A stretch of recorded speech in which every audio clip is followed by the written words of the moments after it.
Welcome to my channel Magic of Herbs. आज मैं कफ के लिए आयुर्वेदिक रेमेडी बताऊंगा जो बहुत ही इफेक्टिव है। आप आसानी से घर में बनाकर यूज कर सकते हैं। बदलते मौसम के साथ खांसी जुकाम होना एक आम समस्या है। खांसी एक नेचुरल रिफ्लेक्स है जो आपके लंग्स की सुरक्षा करती है। खांसने से आपके फेफड़े की नलिकाओं में छिपी हानिकारक चीजें साफ होती हैं, लेकिन कई बार खांसी सर्दी, फ्लू, धूल मिट्टी या इन्फेक्शन के कारण होती है। सभी को खांसी एक जैसी नहीं होती, इसलिए दवा भी एक जैसी नहीं हो सकती। खांसी सामान्यतः दो तरह की होती है, कफ या बलगम वाली खांसी और दूसरी सूखी खांसी जिसे ड्राई कफ भी कहते हैं। कफ वाली खांसी में डॉक्टर एक्सपेक्टोरेंट कफ सिरप देते हैं जो कफ को पतला कर फेफड़ों से बाहर निकालते हैं। और सूखी खांसी में कफ नहीं आता, लेकिन ये काफी दिक्कत देती है। इसके लिए कफ सप्रेसेंट दिए जाते हैं जिनसे आराम मिलता है।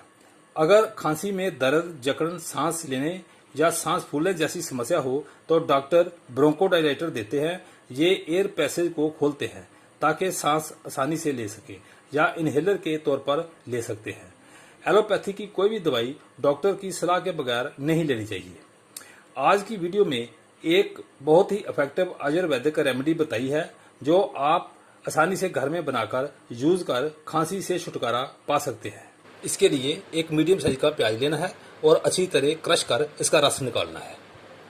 प्याज को क्रश कर इसका रस निकाल लेंगे।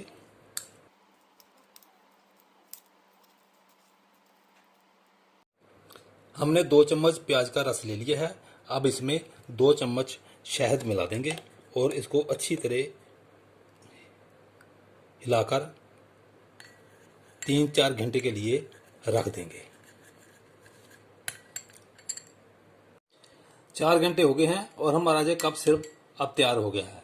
इसको 1 से 2 चम्मच दिन में 2 बार लें। ये कफ को बाहर निकाल खांसी में आराम देता है। प्याज में क्वेरसेटिन होता है जो वायुमार्ग की मांसपेशियों को रिलैक्स करता है।